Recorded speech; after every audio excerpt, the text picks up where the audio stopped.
Duverger también habla de algo que los otros autores habían planteado, y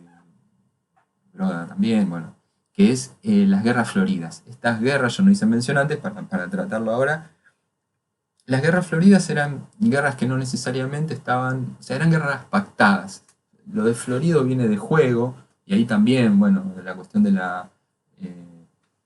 la flor, el canto, bueno, todo eso también está muy vinculado, que lo trata Erdheim, ¿no? Pero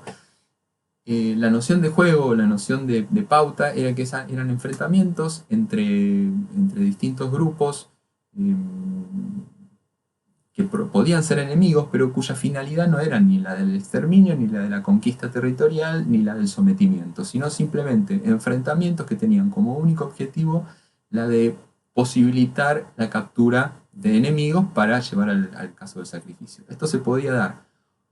por varias razones, por la necesidad o porque había un momento de proliferación de los sacrificios, por otro lado también porque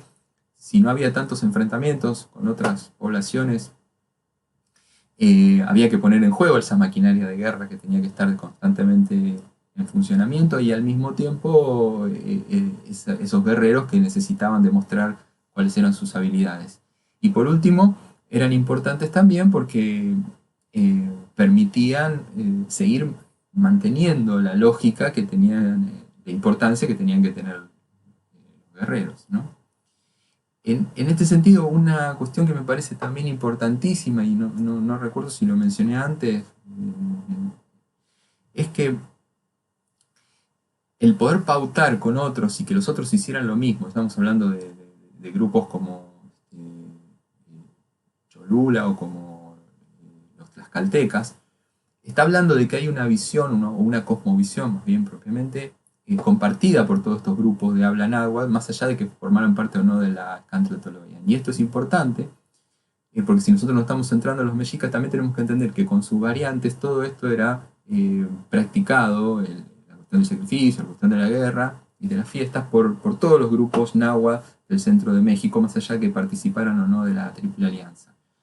Entonces, claro, por ello se podía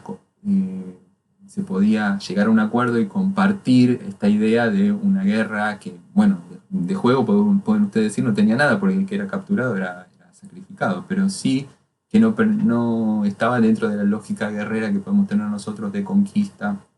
y sometimiento. Aclaro fuertemente que era una de las opciones la guerra florida y no necesariamente siempre era una guerra florida. O sea, fue un momento y todavía no está bien claro el por qué, si fue por una necesidad o si eso ya existía.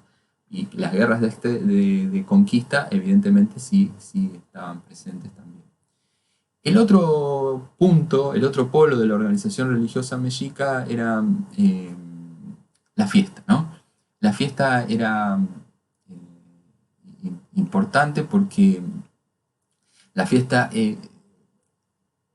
la ritualidad que confiere al acto sacrificial, perdón, su plenitud. En este sentido aparece el otro grupo que está a cargo, que es el sector sacerdotal, al que, otra vez vuelvo a insistir con esto, Duverger llama clero, ¿no? Que bueno, eso nos posiciona más bien en la mirada católica, o sea, es muy difícil establecer que conceptualmente eso esté del todo apropiado, ¿no? No quiero decir, no quiero invalidarlo del todo, pero me parece que tendremos que despegarnos de eso porque nos permite pensar un poco mejor esta sociedad. De todas maneras, como se mencionó, la fiesta ocupaba a todas las capas de la población y a los diferentes sectores. Como también mencionamos, esto formaba parte de un ciclo calendárico, es decir, había distintos momentos en los cuales se producían fiestas y en los cuales se realizaban sacrificios, y había también momentos específicos. Y la función, dice Duverger, tenía dos elementos claves. La función de las fiestas asociada al sacrificio. Uno era dramatizar, como si fuera poner en escena, ¿no? Yo en un momento de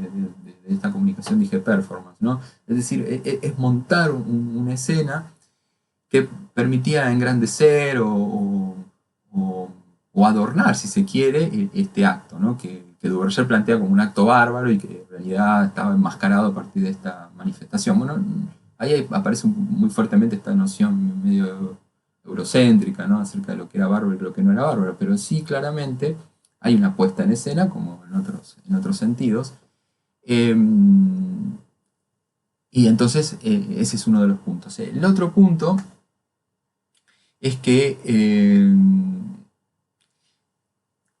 la posibilidad, el fasto, digamos lo fastuoso de la puesta en escena,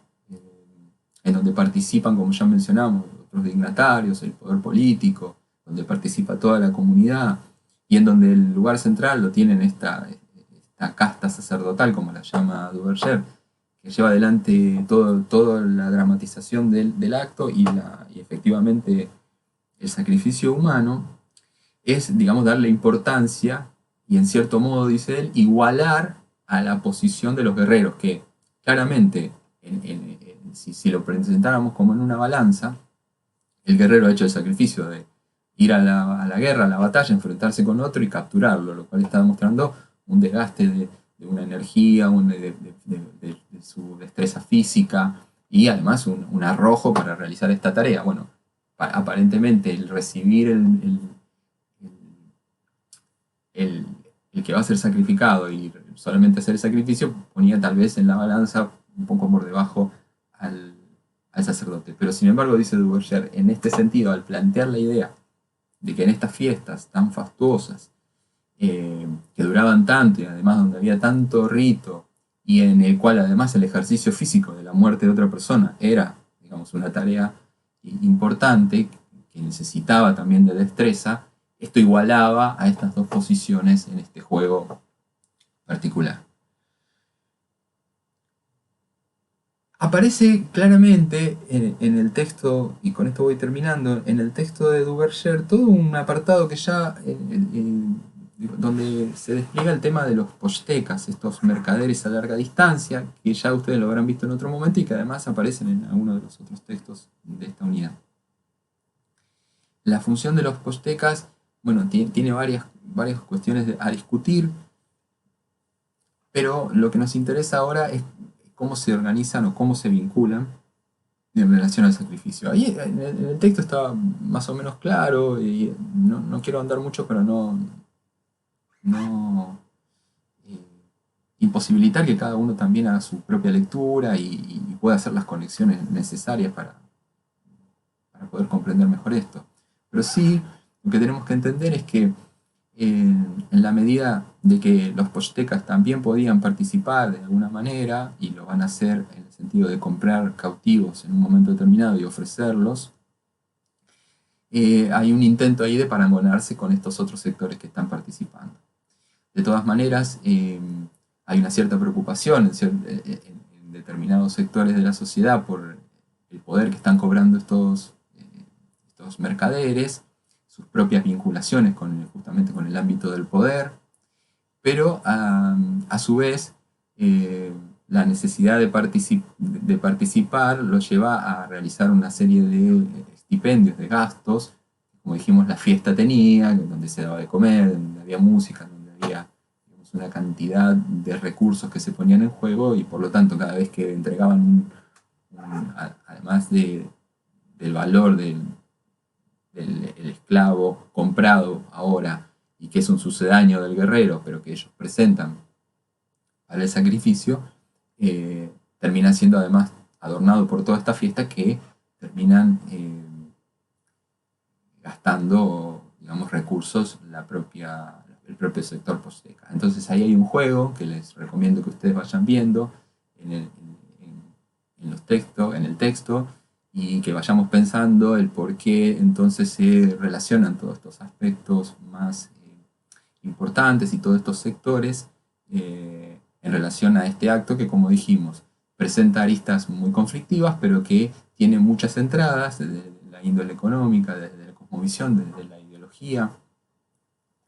la trascendencia o la importancia que tenían en la sociedad, con distintas claves como vimos aquí, a partir de una mirada más vinculada a la ortodoxia marxista en relación a cómo se refleja la realidad social en una ideología, la mirada un poco cambiante de Herrheim en relación a eso, y también muchos puntos que se ponen a analizar y la propia dinámica social en cómo se dan ellos, y una mirada, si se quiere,